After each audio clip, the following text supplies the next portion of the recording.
Hi hello friends, good morning. आज मस्त मी तुमच्यासोबत एक रेसिपी शेअर करणार आहे. त्यासाठी व्हिडिओ शेवटपर्यंत नक्की पहा आणि आवडला तर चॅनलला लाईक शेअर सबस्क्राईब करायला विसरू नका.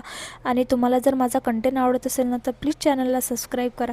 तुमच्या सबस्क्राईब केल्याने मला अजून प्रेरणा मिळेल आणि नवीन कंटेंट मी तुमच्यासाठी घेऊन येणार. आणि आज मस्त नाश्त्यामध्ये आलूचे पराठे बनवायचे होते. मग छान आलूचे पराठे वगैरे बनवून घेतले आणि एवढे छान झाले होते ना, खूपच मस्त. त्याच्यानंतर आज संडे होता, त्याच्यामुळे जास्त ओपीडी नसते मेडिकलला.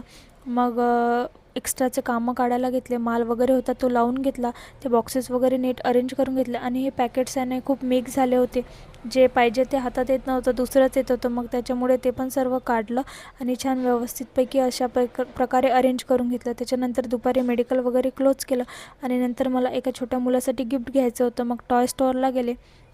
तिथे यार सॉफ्ट टॉय एवढे क्यूट होते ना, मस्त. आणि बार्बी डॉल पण आपल्या लहानपणी असे खेळणे असते तर किती मस्त झालं असतं ना. त्याच्यानंतर मस्तपैकी हीच ती रेसिपी अंडा करी बनवायची होती. मस्त तेल गरम केलं आणि त्याच्यामध्ये अंडे टाकले आणि ते छान ब्राउनिश होईपर्यंत त्याला फ्राय करून घेतले. त्याच्यानंतर त्याच तेलामध्ये थोडं जिरं टाकलं, मोहरी टाकली, ती छान तडतडू दिली. आणि त्याच्यामध्ये नंतर कांदा टाकला, तो छान ब्राउनिश वगैरे होऊ दिला.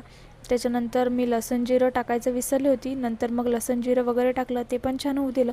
त्याच्यानंतर त्याच्यामध्ये टोमॅटो वगैरे टाकून घेतले आणि हे छान शिजू दिलं. आणि टोमॅटो लवकर शिजण्यासाठी ना त्याच्यामध्ये थोडंसं मीठ टाकलं, जेणेकरून टोमॅटो छान लवकर शिजून जाणार. आणि मग टोमॅटो वगैरे शिजले. त्याच्यानंतर त्याच्यामध्ये मस्त तिखट टाकून घेतलं. 2-2.5 चमचे तिखट टाकलं, हळद टाकलं, धने पावडर आणि गरम मसाला हे सर्व टाकून छान परतून घेतलं. आणि त्याच्यानंतर त्याच्यामध्ये थोडं पाणी टाकलं आणि त्याला छान तेल सुटेपर्यंत ते छान होऊ दिलं. त्याला छान तेल वगैरे सुटलं. त्याच्यानंतर त्याच्यात मस्त फ्राय केलेले अंडे टाकून घेतले. आणि अंडे वगैरे टाकून घेतल्यानंतर त्याला मीठ वगैरे टाकलं आणि गार्निशिंगसाठी वरून सांबार टाकला. छान आपली अंडा करी तयार झाली. एवढी छान झाली होती ना, खूपच मस्त. छानपैकी मग नंतर जेवण करून घेतलं आणि छान असं जेवण करून छान अशा दिवसाचा शेवट केला. तुम्हाला रेसिपी कशी वाटली मला नक्की सांगा. Thanks for watching.